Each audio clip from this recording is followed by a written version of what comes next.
Les ESN sont indispensables pour plusieurs raisons, et elles le sont encore plus quand on est plutôt intermédiaire ou junior.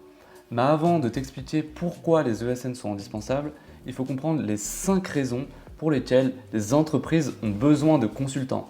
Je t'explique après ce que c'est un consultant si tu ne sais pas ce que c'est. Par exemple, une entreprise pourrait avoir besoin d'un consultant de renfort parce qu'elle a des nouveaux projets qui arrivent et que son équipe en interne n'est pas suffisante. Donc elle aura un besoin temporaire pour les aider sur leurs projets, leurs nouveaux projets. Ça peut être également pour remplacer quelqu'un qui est en congé maternité par exemple ou qui a un arrêt maladie assez prolongé. Ça peut être également parce qu'ils ne trouvent pas le profil en CDI, parce que le profil il est assez particulier, assez précis, donc ils n'arrivent pas à le trouver en CDI. Ça peut être aussi qu'ils n'ont pas le temps de s'occuper du recrutement ou qui n'ont pas les leviers nécessaires. Par exemple, ils ont des salaires trop bas, ils n'ont pas assez d'avantages, etc. Donc, ils payent des consultants externes pour faire ce travail parce qu'ils n'arrivent pas à recruter des gens en interne. Il n'y a pas assez d'avantages, etc. Le salaire trop bas, bref. Un consultant, c'est un profil fourni par une ESN ou une société de recrutement pour faire large et pour une durée déterminée à l'entreprise.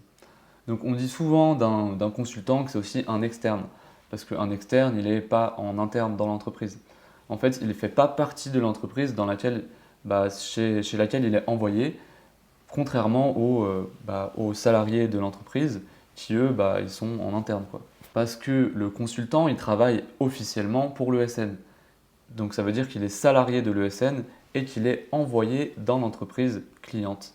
D'ailleurs, si tu es salarié dans une entreprise tech, je t'invite vraiment à demander à tes collègues, à des personnes avec qui tu travailles, s'ils sont en interne ou en externe. Parce que tu verras, tu vas pouvoir être choqué à quel point il y a beaucoup d'externes parfois dans une entreprise et tu les sous-estimes pas, enfin tu sous-estimes le nombre parce que vu qu'ils sont dans les locaux de l'entreprise, tu pourrais jamais penser qu'ils font pas partie de l'entreprise. Et pourtant, les consultants sont envoyés dans les locaux de l'entreprise. C'est des externes, mais qui travaillent par exemple pendant 6 mois, le temps de remplacer la personne qui manque par exemple, etc. Par contre, ce qu'il faut comprendre, c'est qu'une ESN, elle peut recruter un consultant soit en CDI, soit en freelance. Donc souvent, les consultants, ceux qui sont externes, ils vont être salariés donc en CDI dans l'ESN, mais, et c'est là où je t'invite à rester attentif, c'est que ça peut aussi être le cas pour les freelances. Donc ça veut dire que tu peux avoir accès, grâce à ces ESN, à des missions longues et stables. Donc ça, c'est intéressant pour nous freelances qui voulons avoir une stabilité et à la fois un plus haut revenu que si on était en CDI. Si ça t'intéresse, je pourrais aussi faire une vidéo sur pourquoi les freelances sont indispensables pour les ESN. Pourquoi elles ne travaillent pas que avec des CDI. Donc ça, je te laisse me dire dans les commentaires si ça t'intéresse. Parce que dans cette vidéo, on va parler de pourquoi les ESN sont indispensables pour les entreprises. Ou en d'autres termes, pourquoi elles ne passent pas directement par un CDI ou par un freelance. Dans cette vidéo, on va se concentrer essentiellement sur les freelances puisque c'est le but de cette chaîne, c'est de parler des développeurs en freelance. Donc déjà, première raison, pourquoi les entreprises ne passent pas directement par un freelance, c'est pour tout simplement une raison juridique. Donc la raison juridique, c'est que c'est dangereux pour une entreprise de passer par un freelance. Enfin, de passer directement par un freelance. Parce que, en gros, et ça c'est écrit sur le site de l'URSSAF, je ne l'invente pas, je pourrais te mettre le lien dans la description. Si par exemple l'entreprise qui embauche un sous-traitant en freelance, et si le freelance il ne paye pas ses taxes, donc il ne paye pas ses taxes à l'URSSAF, le donneur d'ordre, donc l'entreprise avec laquelle tu voudras travailler, elle sera tenue de régler les impôts, taxes, cotisations de sécurité sociale et autres charges en proportion au chiffre d'affaires réalisé. Voilà. En fait, ça permet. En gros, ce que ça veut dire, c'est que si tu ne payes pas tes taxes en tant que freelance, c'est l'entreprise qui va devoir les payer pour toi. Parce que, pour différentes raisons qu'on ne va pas expliquer, mais dis-toi que c'est risqué pour l'entreprise parce que si toi, ça veut dire qu'elle doit vérifier très régulièrement si tu payes bien tes taxes, etc. Sinon, elle peut être amenée à les payer à ta place et ça, évidemment, elle n'a pas envie, quoi. Donc ça, tu vas pouvoir le retrouver sur le lien que je te mets juste ici. La raison numéro 2 ce sont les process. Parce que les grands groupes ont souvent des process, des manières de s'organiser. Et donc tout ce qui sort un peu de ces conventions qu'elles se sont mises avec les années, eh ben, ça demandera du temps pour demander à tous les services. Par exemple, si toi tu demandes, s'ils n'ont jamais l'habitude de travailler avec des freelances, eh ben, ça veut dire que le recruteur il va devoir demander à un tel pour avoir l'autorisation, la permission. Et donc ça va demander du temps. Et parfois, ils auront la flemme tout simplement. Donc, moi, je vais te donner un exemple pas à pas. En gros, étape 1, tu veux passer, tu demandes au recruteur de directement passer par l'entreprise sans ESN. Donc ça, c'est faisable si tu contactes, enfin si tu prospectes directement une entreprise, un RH, par exemple RH de entreprise A, tu vois. Donc tu prospectes le RH. Le RH, il te dit que il travaille jamais avec des freelances, soit il travaille avec des ESN, et en plus ça peut arriver qu'ils travaillent avec des ESN et qu'ils disent par contre nous on accepte que les profils qui sont en CDI dans l'ESN. Voilà, ça peut arriver. Mais bon, bref, en tout cas, le RH te dit qu'il ne recrute pas des freelances directement. Et donc, dans la majorité des cas, ils vont te dire non parce que ça sort des process. Ils vont même pas essayer de demander et se prendre la tête, hein.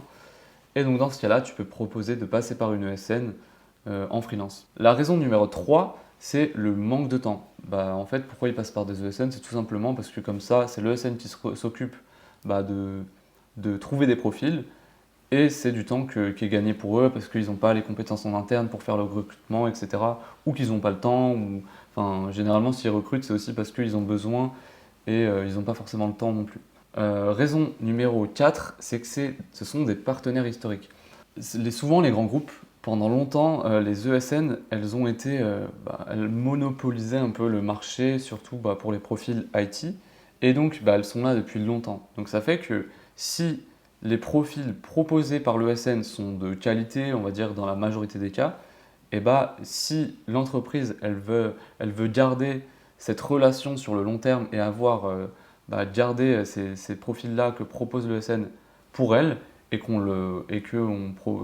l'ESN ne propose pas ces profils à d'autres entreprises, il faut qu'elle garde cette relation et qu'elle continue régulièrement à l'appeler. Et donc, ça fait que ils continuent de passer par eux. Déjà parce qu'ils ont toujours fait comme ça, et ensuite pour garder cette bonne relation. Alors après, ils n'ont pas forcément des relations de «ah, je dois absolument passer par eux», mais c'est voilà, une bonne pratique. Et enfin, raison numéro 5, c'est la contractualisation. En cas de problème, une ESN, elle a un système de contractualisation beaucoup plus établi qu'un petit freelance.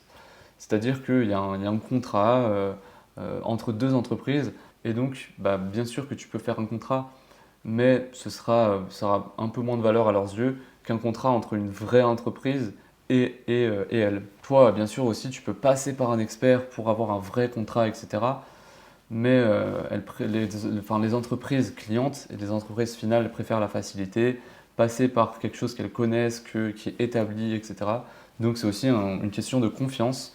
Et donc la contractualisation, ça fait partie des choses importantes et qu'elles préfèrent mettre à disposition directement avec les ESN. Comme ça, c'est carré, elles ne se posent pas de questions et elles avancent. Donc tu vois, ça fait 5 raisons assez béton qui font que les ESN, tu peux quasiment pas t'en passer, surtout pour travailler dans les grands groupes et en tant que freelance. Voilà, en CDI, bien sûr que tu peux aller travailler dans des grands groupes, mais en freelance, ça va être compliqué parce qu'elles ont ces process, etc. Donc toi, tu as un grand intérêt, surtout en étant junior, de passer par une ESN parce que c'est elle qui va s'occuper de te vendre, etc. Maintenant, si tu vas voir le processus complet d'une ESN, comment elle fonctionne, etc., pour en savoir un peu plus si toi, tu veux y rentrer en tant que freelance, n'hésite pas à me le dire en commentaire, j'en ferai une vidéo sur le sujet. Et moi, je te dis à bientôt pour une prochaine vidéo.